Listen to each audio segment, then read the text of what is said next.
राजा खड़क सिंह को कद्दू बहुत पसंद था। वो रोज सुबह कद्दू का सूप पीता था। एक बार सुबह का समय था। अचानक राजा दूर से चिल्लाया, मेरा कद्दू का सूप कहाँ है? जब तुम्हें पता है कि मुझे सुबह आँख खुलने के साथ अपने सामने कद्दू का सूप चाहिए होता है, तो रोज इसे लाने में देर क्यों होती है?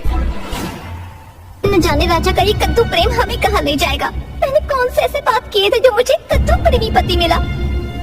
रानी राजा से बहुत प्यार करती थी, लेकिन वो राजा के कद्दू प्रेम से बहुत परेशान थी। राज्य में दूसरी सब्जी देखने को भी न मिलती थी। राजा ने सैनिकों को आदेश दिया हुआ था, याद रहे, राज्य में सिर्फ कद्दू की खेती करने की अनुमति है। अगर कोई कद्दू के सिवा किसी और चीज की खेती करेगा तो उसे राज्य से निकाल दिया जाएगा और उसके सारे खेत हमारे खेतों में मिला लिए जाएंगे। अब तो राज्य में हर तरफ कद्दू ही कद्दू दिखने लगे और फिर राजा का जुनून इतना बढ़ गया कि उसने अपने राज्य के शाही मिस्त्री को बुलवाकर आदेश दिया, हमारा नया राजमहल बनाया जाए जिसका आकार कद्दू की तरह हो, रंग रोगन सब कुछ कद्दू की तरह ही हो। महल में जितनी भी चीज है वो सब कद्दू के आकार और रंग जैसी होनी चाहिए। इतना ही नहीं, सनकी राजा ने प्रजा के कपड़ों पर भी कद्दू बनाने का आदेश दे दिया। राज्य में अरे भाई, ये हमारा कद्दू राजा, अरे मतलब कद्दू प्रेमी राजा, इसने तो सारी प्रजा के नाक में दम कर रखा है। भाई हमारे कद्दू महाराज को कोई बताओ, मैं मरने से पहले कद्दू नहीं खाना चाहता, कोई और लजीज व्यंजन खाना चाहता हूँ। अरे भाई लोगों, भूल जाओ, अब तो राज्य का नाम भी बदलकर कद्दू ही ना रख दिया जाए। धीरे धीरे हर तरफ कद्दू ही कद्दू दिखने लगे। लोग राजा की सनक से परेशान होने लगे, लेकिन राजा को कोई फर्क नहीं पड़ा। बल्कि एक दिन उसने अपने राज्य के सुनार को बुलवाया। हमारी प्यारी रानी के लिए नए जेवर बनाए जाएं।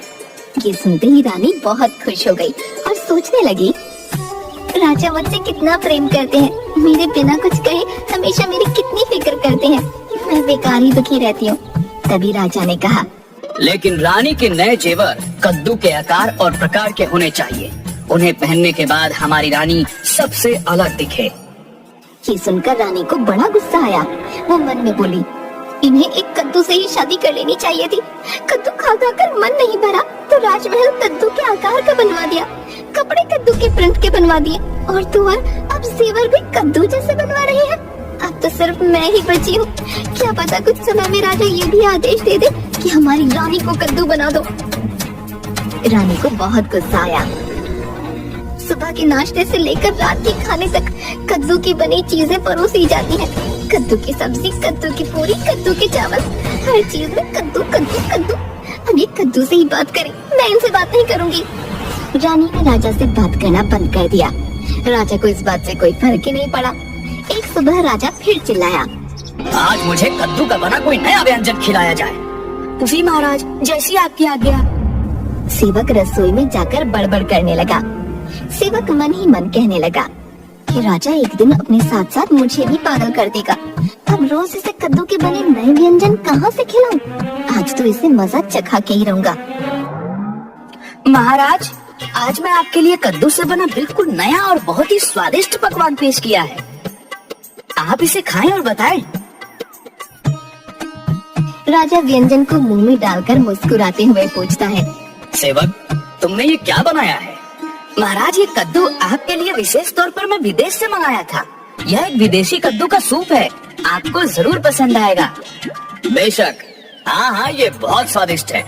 तो मेरा इनाम महाराज। राजा अपनी एक अंगूठी उतार कर सेवक को दे देता है और कहता है, हम बहुत प्रसन्न हुए। आज से तुम शाही रसोइये के प्रमुख बनाए जाते हो। रसोई घर में दूसरा सेवक रसोइये से पूछता है, तुमने कब विदेश से कद्दू मंगाई? हमने तो ना पकाते देखा ना काटते। ये कोई विदेशी कद्दू नहीं है। आज मैंने महाराज को करेले का सूप पिलाया है। दूसरी तरफ महाराज भी सोच रहे थे, कद्दू का स्वाद कुछ करेले जैसा था, लेकिन कद्दू तो कद्दू है, मुझे हर हाल में पसंद है। रानी मैथिली की खिड़की पर रोज एक तोता आता था और रानी उसे कुछ न कुछ खाने को देती। और उस दिन जब तोता खिड़की पर आया तो रानी ने उसकी तरफ नहीं देखा और न ही उसे कुछ खाने को दिया। तोते ने आवाज लगाई, रानी, मेरी प्यारी रानी, आज मुझे कुछ नहीं दोगी? लेकिन रानी ने कोई उत्तर नहीं दिया। तोता उदास होकर चला गया।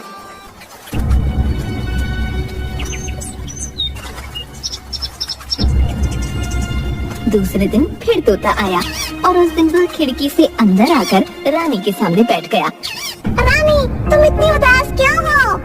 रानी ने कद्दू जैसा मुंह बनाकर तोते को देखा और बोली, क्या तुम्हें मेरा मुंह कद्दू जैसा दिखता है? लगता तो है। मैं बहुत दुखी हूँ। धीरे धीरे लगता है मैं सच में कद्दू की ही न बन जाऊँ। मेरे होते हुए तुम्हें दुखी होने की कोई जरूरत नहीं। मैं तुम्हारा दोस्त हूँ। मुझे बताओ आखिर माजरा क्या है?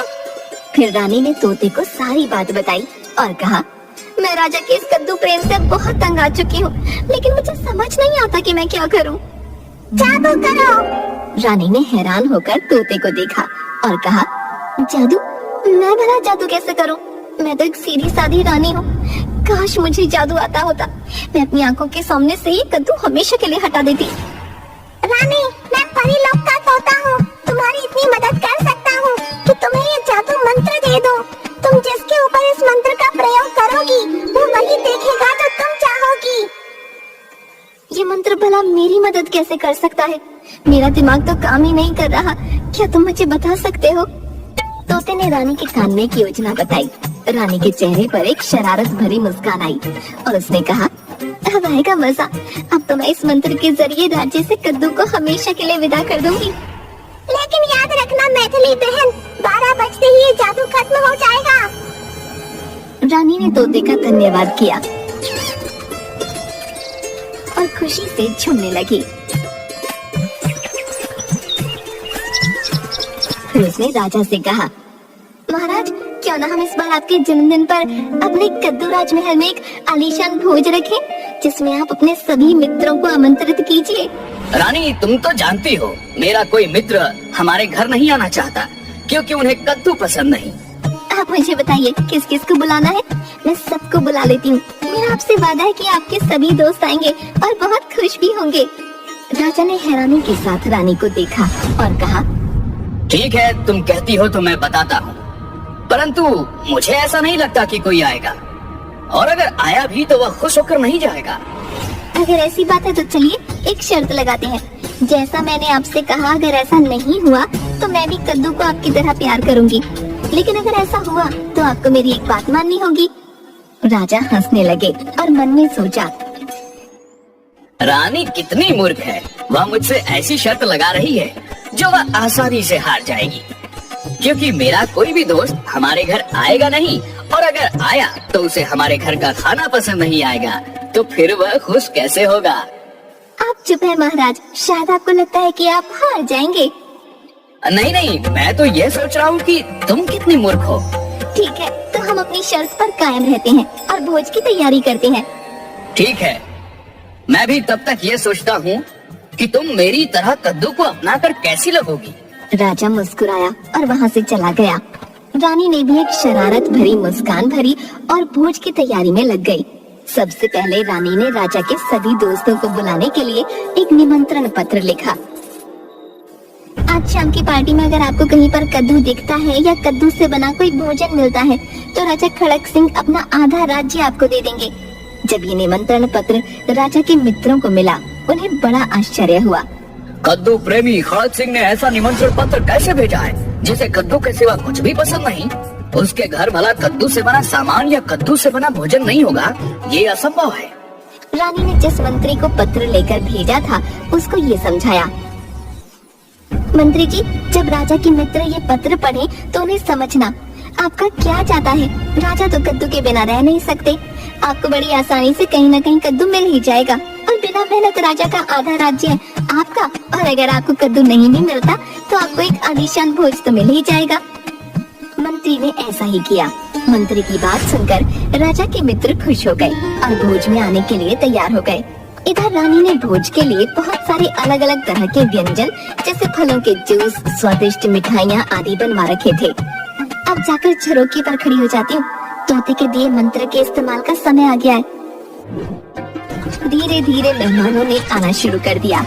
रानी महल के बाहर एक झरोखे के पास से हराने जाने वाले राजा के ऊपर तोते का दिया मंत्र पढ़ने लगे। मंत्र के जादू से आने वाले मेहमान को कहीं भी कद्दू नहीं दिखता। मेहमान आपस में बात करने लगे।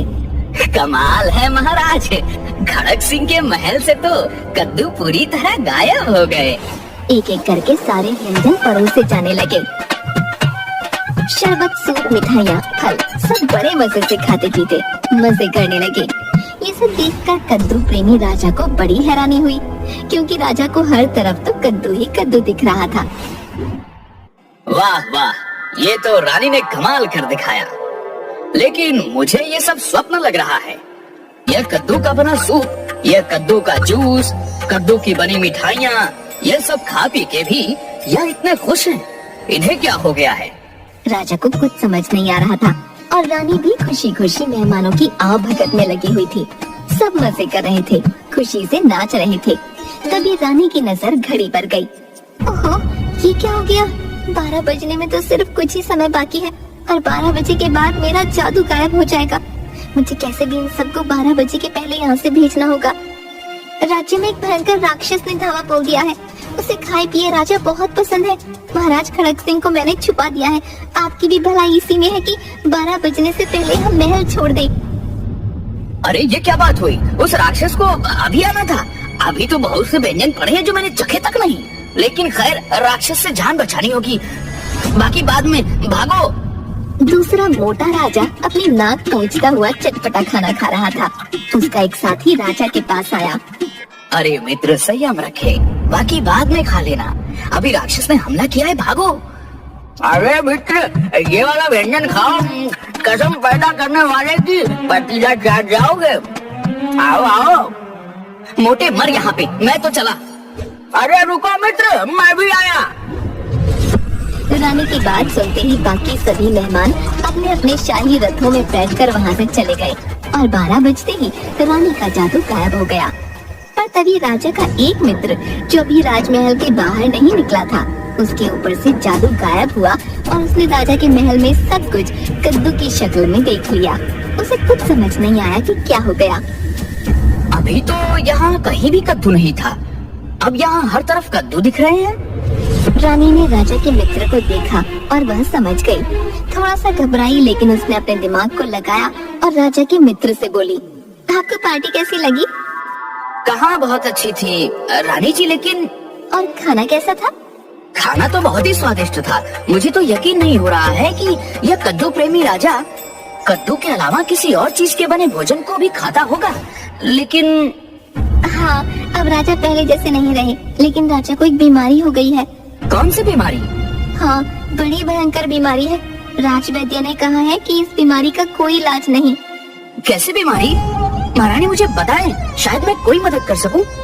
अब राजा को कद्दू से इतनी नफरत हो गई है कि अगर कोई उनके सामने कद्दू का नाम भी लेता है ना, तो राजा उसका सर धड़ से अलग करवा देते हैं। बड़ी बुरी बीमारी है ये तो। तभी तो हमने अपने राजमहल से कद्दू की बनी हर चीज हटा दी। उस रंग से मिलती जुलती कोई चीज हमारे महल में अब आपको नहीं दिखेगी। राजा के मित्र ने हैरानी भरी निगाहों से रानी की तरफ देखा और मन में सोचा, यहाँ तो सब कुछ कद्दू जैसा ही है, फिर रानी ऐसा क्यों बोल रही हैं? लेकिन तभी उसको रानी की बात याद आ गई कि अगर राजा के सामने कद्दू का नाम लिया तो वो सर को धड़ से अलग कर देगा।